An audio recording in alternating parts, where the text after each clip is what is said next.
मुद्दा देख रहे हैं आप। मैं हूं आपके साथ नेहा दुबे। बेंगलुरु से बीजेपी के सांसद तेजस्वी सूर्या ने दूसरे धर्म में कन्वर्ट हुए हिंदुओं को लेकर बड़ा बयान दिया। उनके इसी बयान की जमकर चर्चा हो रही है। दरअसल तेजस्वी सूर्या ने मुसलमानों और ईसाइयों के हिंदू धर्म में धर्मांतरण का आह्वान किया।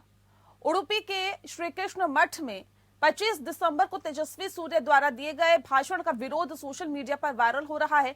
तेजस्वी सूर्य ने कहा है कि या तो धमकी या लालच देकर हिंदू को उनके मूल धर्म से निकाल दिया गया है।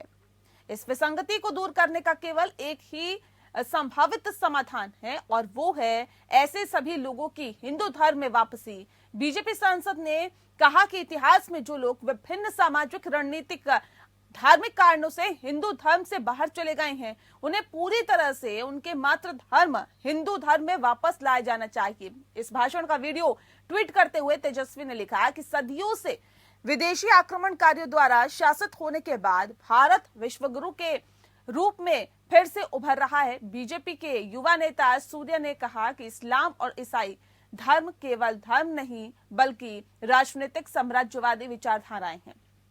इन धर्मों का मानना है कि वो सर्वोच्च हैं और यही इन धर्मों और हिंदू धर्म के बीच मूलभूत अंतर है।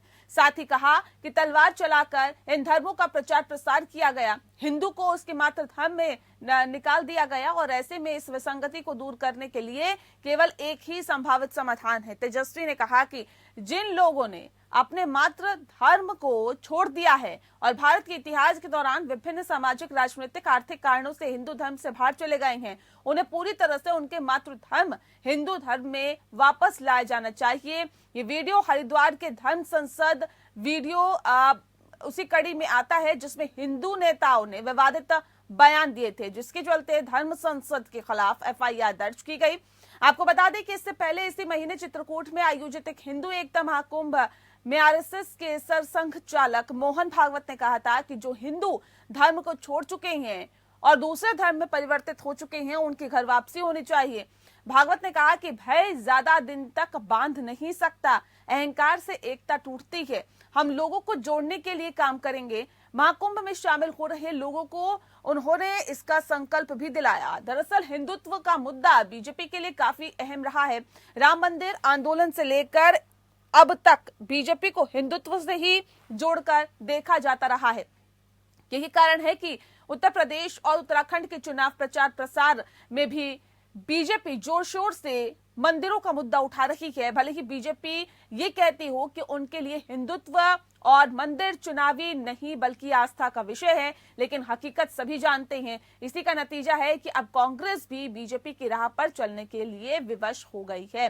5 राज्यों में होने वाले विधानसभा चुनाव से पहले कांग्रेस ने हिंदू बनाम हिंदुत्व का मुद्दा छेड़ दिया है। भले ही कांग्रेस धर्म की राजनीति से खुद को अलग रखने का दावा करती रही हो, लेकिन ये आंकड़े कुछ और ही बयां कर रहे हैं। कांग्रेस नेता राहुल गांधी ने 12 दिसंबर 2021 को जयपुर में महंगाई हटाओ महारैली को संबोधित किया। यहीं से उन्होंने हिंदू और हिंदुत्व की बात शुरू की। इसके बाद से 24 दिसंबर तक यानी इन 12 दिनों में राहुल गांधी ने 112 बार हिंदू और हिंदुत्व शब्द का प्रयोग अपने भाषण और ट्वीट में किया। राहुल गांधी ने इन 12 दिनों में 29 बार ट्वीट किया, जबकि 4 बार संसद के बाहर मीडिया से रूबरू हुए। ट्विटर पर राहुल गांधी ने 8 बार हिंदू और हिंदुत्व का जिक्र किया है। वहीं रोजगार, बेरोजगारी और महंगाई शब्द का 3 बार जिक्र किया। 14 दिसंबर को संसद भवन के बाहर मीडिया से रूबरू होते हुए एक बार फिर हिंदू शब्द का जिक्र किया। इस बीच रोजगार, बेरोजगारी और महंगाई शब्द पर एक बार भी नहीं बोले। कांग्रेस का अचानक से हिंदू वोटर्स पर फोकस करना राजनीतिक गलियारों का विषय बना हुआ है। देखा जाए तो राम मंदिर, काशी विश्वनाथ कॉरिडोर और केदारनाथ मंदिर में भव्य विकास के जरिए बीजेपी ने अपने पुराने मुद्दों पर काम करके दिखाया है। इससे हिंदू वोटर्स के बीच बीजेपी अधिक मजबूत हुई। दूसरी ओर आज तक कांग्रेस का फोकस मुस्लिम वोटर्स पर रहा है। मुस्लिम वोटर्स नाराज ना हो, इसलिए हमेशा से राम मंदिर और हिंदुओं के अन्य मुद्दों पर कांग्रेस कुछ भी बोलने से बचती रही है। लेकिन पिछले 1 दशक में कांग्रेस को शायद ये एहसास हुआ है कि बहुसंख्यक वोटर्स को नाराज करके चुनाव नहीं जीता जा सकता। इसीलिए राहुल गांधी ने अब नए तरीके से हिंदू और हिंदुत्व का मुद्दा छेड़ा है।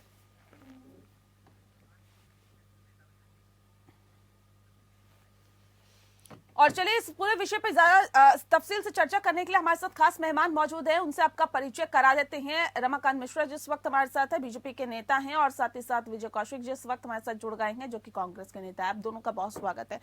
सबसे पहला सवाल मेरा मिश्रा जी आपसे ही है, क्योंकि एक बार फिर से हिंदू और हिंदुत्व का मुद्दा एक बार फिर से उठाया जा रहा है। विधानसभा चुनाव नजदीक है, 5 राज्यों में विधानसभा चुनाव है। सर, ये हिंदुत्व की परिभाषा बार बार देना, फिर धर्म संसद में कहीं ना कहीं इस धर्म संसद का आयोजन करना, ये क्या दर्शाता है मिश्रा साहब? देखिए नेहा जी, मैं यहाँ पर तेजस्वी सूर्या जी की हालांकि बहुत ही सात छवि के नेता रहे, विवादित इस तरह के बयान से बहुत ही दूर का नाता नहीं रहा है। लेकिन 2 दिन पहले उठा कैसे कृष्णा में जो कार्यक्रम था उसमें उन्होंने जो बातें कही, उन्होंने 2 घंटा पहले ही ट्वीट करके उन्होंने उस बयान को वापसी भी ले ली। तो भी इसके ऊपर फिर तो बिल्कुल विवाद नहीं होना चाहिए, बिना शर्त उन्होंने वापसी कर। लेकिन एक चीज हम लोग नकार भी नहीं सकते नेहा जी, जो साजिशन जिस तरह से धर्म परिवर्तन का एक एजेंडा लेकर के कुछ ऐसे वर्ग हैं जो इस चीज को लेकर के आगे, आपने देखा जो पाकिस्तान हो चाहे कोई भी हो, हमारे कुछ ऐसे पड़ोसी राज्य पड़ोसी देश हैं जिन्होंने इस चीज को लेकर के आगे बढ़ा है और एक एजेंडा सेट करने की कोशिश करते हैं। आपने पिछले कुछ दिन पहले ही आपने देखा था जो कि उत्तर प्रदेश में जिस तरह से दिव्यांगों को टारगेट करके और धर्म परिवर्तन के नाम पर करके और उनको जिस तरह से वहां पर एक उनको करने की कोशिश की, तो ये हम ला करके चाहे आर्थिक रूप से कमजोर जो भी व्यक्ति हैं उनको दूसरे धर्म में ला करके उनको प्रलोभन दे करके, तो इस साजिश के तहत को हम नकार नहीं सकते। चाहे उत्तर प्रदेश हो, चाहे बिहार हो, चाहे उड़ीसा हो, चाहे आप पश्चिम बंगाल की आप बात कर लें या असम की बात कर लें, तो बहुत ऐसे यहाँ पर संगठन ऐसे हैं जो धर्म परिवर्तन को एक एजेंडा सेट करके और एजेंडा सेट करने के बाद प्रलोभन दे करके, डरा करके, धमका करके, देखिए स्वेच्छा से अगर आप धर्म परिवर्तन करते हैं उसके ऊपर में तो कोई प्रश्न नहीं लगता। तो इसमें पिछले सालों से लगातार आपकी सरकार है, उत्तर प्रदेश में पिछले 5 साल से आपकी सरकार है, देश में 2014 से आपकी सरकार है, तब क्यों इस पे काम नहीं किया गया और अब इस पे एक बार फिर से विवाद क्यों दिया जा रहा है? लेकिन विजय कौशिक जी, आप सवाल आपसे है मेरा कि क्या आपको भी अब ये लगने लगा कि बहुसंख्यकों को नाराज करके, यानी कि हिंदुओं को नाराज करके चुनाव नहीं जीता जा सकता, लिहाजा राहुल गांधी के वक्तव्य में भी हिंदुत्व की परिभाषा साफ तौर पर झलकने लगी? देखिए, कांग्रेस पार्टी ने कभी हिंदू मुस्लिम इस नजरिए से कभी इस देश में राजनीति की ही नहीं है। हमने सर्वधर्म सद्भाव, देश की एकता अखंडता की राजनीति की है कि देश का विकास कैसे हो, देश से महंगाई दूर कैसे हो, लोगों का आर्थिक स्तर कैसे ऊंचा हो, इन सब मुद्दों को लेकर हमने राजनीति की है। लेकिन बात आती है धर्म परिवर्तन की, तो इसमें मैं कुछ चीजें स्पष्ट कर देना चाहता हूँ। इसमें कोई शक नहीं है कि देश के ऊपर जब भी बाहरी हमले हुए तो उन लोगों का प्रमुख एजेंडा यही था कि अगर उन्हें इस देश में अधिक समय तक शासन करना है तो अपनी तादाद को बढ़ाना होगा। अपनी उस तादाद को बढ़ाने के लिए उन्होंने धर्म परिवर्तन का सहारा लिया। बड़े पैमाने पर अगर मान लीजिए कोई मुसलमान आक्रांत आया तो उसने यहाँ के लोगों को मुसलमान बनाने का प्रयास किया। अगर कोई दूसरा आया, कोई ईसाई आया, कोई डच आया, कोई पुर्तगाली आए, कोई भी आया, सबका एक ही मकसद रहा कि यहाँ पर शासन करने के लिए यहाँ के लोगों का ज्यादा से ज्यादा धर्म परिवर्तन, जिससे कि उनकी ज्यादा से ज्यादा तादाद बढ़े और वो यहाँ पर लंबे समय तक शासन कर पाए। लेकिन वर्तमान में क्या स्थिति है? हिंदुस्तान के अंदर जो मुसलमान हैं, जो 1947 के बंटवारे के बाद भी पाकिस्तान नहीं गए थे, ये वो मुसलमान हैं जो हिंदू से मुसलमान बने। इनके पूर्वजों का आप रिकॉर्ड उठाकर देखेंगे तो पता चलेगा कि सब हिंदू ही थे। तो उन परिस्थितियों में कि भी हम ये मान लेते हैं कि वो बीते समय की बात थी। लेकिन आज जब इस तरह की खबरें सुनने को मिलती हैं कि लालच देकर, डराकर, धमकाकर, किसी को स्वर्ग का लालच देकर, किसी को पैसे का लालच देकर जब धर्म परिवर्तन की खबरें आती हैं तो बड़ी दुखदाई लगती है। लेकिन हिंदू जो सामाजिक व्यवस्था है उसमें एक सबसे बड़ी खामी यही है, जो हमारे यहाँ से चला जाता है हम उसे वापस स्वीकार करने में हिचकते हैं। धर्म संसद का काम यह है कि इस मुद्दे को लेकर कोई कानून बनाए। भारत सरकार का फर्ज यह है कि वो धर्मांतरण मुद्दे पर कानून बनाए कि किसी को लालच देकर, किसी को धमकी देकर धर्म विजय कौशिक जी, मैं आपकी बातों से क्या मतलब निकालूं कि क्या आप आरएसएस प्रमुख मोहन भागवत की बातों का समर्थन करते हैं कि अगर घर वापसी लोग आना चाहते हैं तो उनको आना चाहिए, उनका स्वागत है।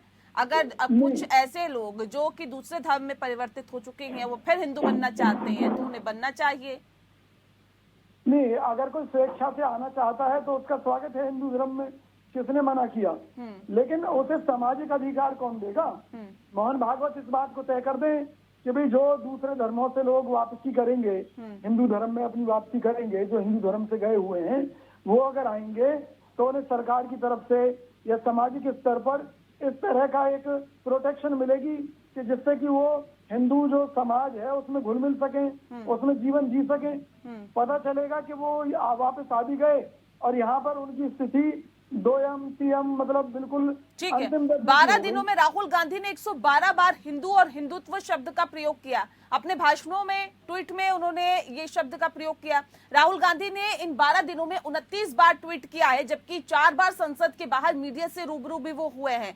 विजय कौशिक जी, ट्विटर पर राहुल गांधी ने 8 बार हिंदू और हिंदुत्व का शब्द का जिक्र किया। रोजगार, बेरोजगारी, महंगाई का शब्द का जो जिक्र है वो महज 3 बार किया है। क्या वजह है कि हिंदू हिंदुत्व मुद्दा जो है वो प्राथमिकता बन गया है आज कांग्रेस के लिए? महंगाई, बेरोजगारी जिसका आप जिक्र करते थे, वो अब प्राथमिकता में नहीं रहा? नहीं, इस देश की समस्याओं का मूल जो है वो भारतीय जनता पार्टी है, क्योंकि उसकी केंद्र में सरकार है। आज चाहे महंगाई की बात हो, बेरोजगारी की बात हो, लेकिन भाजपा इन सभी मुद्दों को किस चीज की आड़ में छुपाती है? वो छुपाती है धर्म की आड़ में, वो छुपाती है हिंदू मुस्लिम वैमनस्य को बढ़ाकर, वो छुपाती है जातिवाद का जहर घोलकर। तो इसलिए राहुल गांधी जी को आगे आना पड़ा कि लोगों को हिंदू और हिंदुत्व के बारे में उनसे चर्चा की जाए, उन्हें बताया जाए कि भी एक हिंदुत्व के नाम पर एक ऐसी परिपाटी चल निकली है जो समाज को तोड़ने का काम कर रही है, जो समाज का बंटाधार करने का काम कर रही है। तो उन्होंने ये कहा कि हिंदू सबका विकास चाहता है, सबका भला चाहता है, और उसकी आड़ में कुछ लोग अपनी राजनीतिक रोटी सेकना चाह रहे हैं। जैसे भाजपा मंदिर के नाम पर राजनीति करती है, बहुत अच्छी बात है, लेकिन रोजगार कौन देगा जनता को? महंगाई कौन घटाएगा? पेट्रोल डीजल के बड़े मूल्यों से आजादी कौन दिलाएगा? देश के ऊपर जो विदेशी कर्जा भाजपा के शासन में डबल हो चुका है, वो खत्म कैसे होगा? तो देश को गुलाम बनाने की तरफ वही एक बात है यहाँ पे विजय कौशिक जी, कि अब बात हिंदू हिंदुत्व पर हो रही है, उन मुद्दों पे बात नहीं हो गई। बीजेपी पर अगर ये आरोप लगते हैं कि आप हिंदुत्ववादी पार्टी है या फिर आप मुस्लिमों के खिलाफ रहते हैं, तो सर ये क्यों ना लगे? बीजेपी के युवा नेता सूर्य ने अगर ये कहा कि इस्लाम और ईसाई धर्म केवल धर्म नहीं बल्कि राजनीतिक साम्राज्यवादी विचारधाराएं हैं, इन धर्मों का मानना है कि वो सर्वोच्च हैं, ये किस तरह के वक्तव्य दे रहे हैं वो? और क्या किसी के इशारों पर, यानी कि आलाकमान ने कहा है कि ऐसी आप बातें करिए, ऐसे हिंदू हिंदुत्ववादी विचार रखिए अपने कहीं ना कहीं मीडिया में या फिर सोशल मीडिया में, ताकि ये मुद्दे ज्यादा कहीं ना कहीं आगे बढ़ सके और जो असल मुद्दे हैं वो पीछे रह जाएं? नेहा जी, उन्होंने ट्वीट करके इसको बिना शर्त उन्होंने वापस भी ले लिया है इस अपने पद्धति को।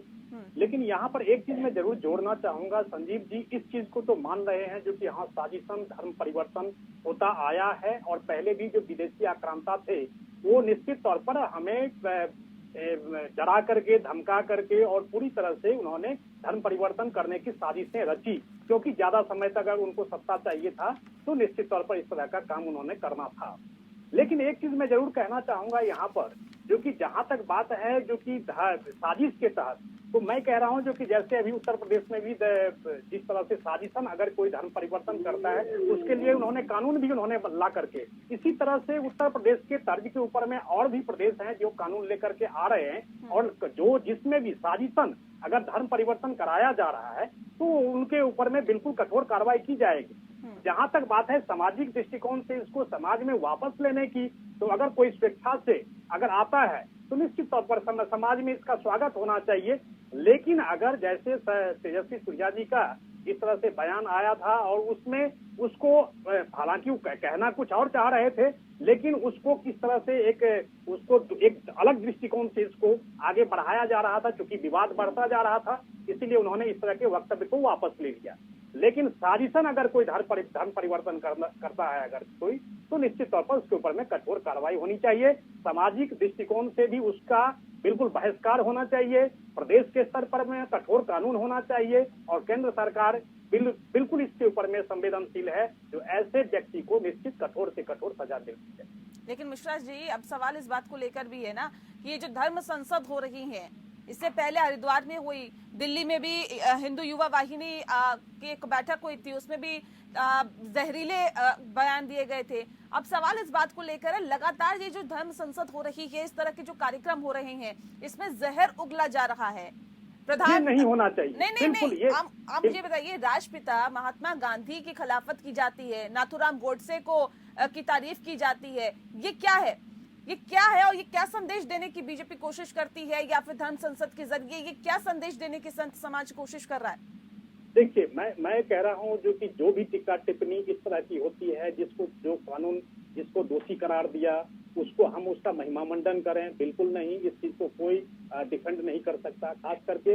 और दूसरी बात, जब हम एक इतने बड़े देश में जहां पर 135 करोड़ जनता का एक समग्र विकास और समस्त समाज का एक साथ चलने की जब हम बात करते हैं, तो वहां पर इस तरह के जहरीले शब्द या जहरीले बोल का कहीं कोई गुंजाइश नहीं है। इसको ना मैं डिफेंड करूंगा, ना पार्टी कहीं पे डिफेंड करेगी। तो कहने का मतलब है, इस तरह का कोई ऐसा न माहौल बनाना चाहिए। और जहां तक बात है जो कि अभी संजीव जी कह रहे थे, तो निश्चित तौर पर इस तरह का माहौल नहीं बनना चाहिए। लेकिन पार्टी को आप टारगेट करेंगे जो कि हाँ ये पार्टी इस तरह का, देखिए, मैं विचारधारा सबका एक अलग अलग हो सकता है, लेकिन जो पार्टी का जो मोटो है, पार्टी का जो एक फोकस है, पार्टी का जो एक सिद्धांत है, उसमें इस तरह की बात की कहीं कोई गुंजाइश नहीं है और इसको कोई डिफेंड भी नहीं करेगा। मैं इतना कहना चाहता हूँ। ठीक है विजय कौशिक जी, अब सवाल इस बात को लेकर है, एक तरफ राष्ट्रपिता महात्मा गांधी की तारीफ की जाती है, ये कहा जाता है कि राष्ट्रपिता महात्मा गांधी और तमाम तरह के उनकी तारीफों में पुल बांधे जाते हैं, प्रधानमंत्री नरेंद्र मोदी से लेके बीजेपी के तमाम नेता।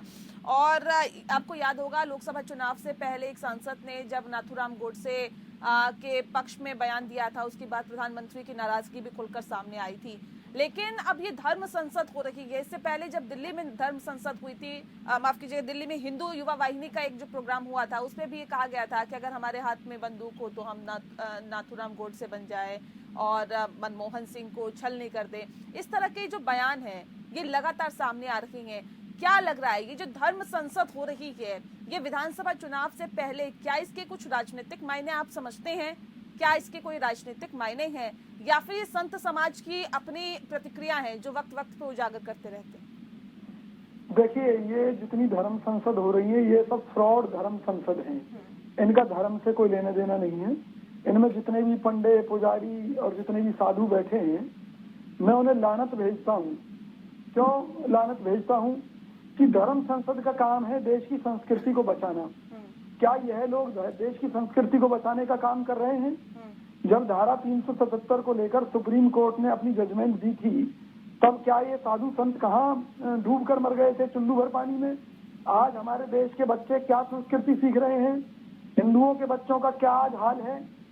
देश की शिक्षा व्यवस्था कहाँ हमारे देश की संस्कृति को ले जा रही है? कभी इन सब मुद्दों पर बात करते हैं?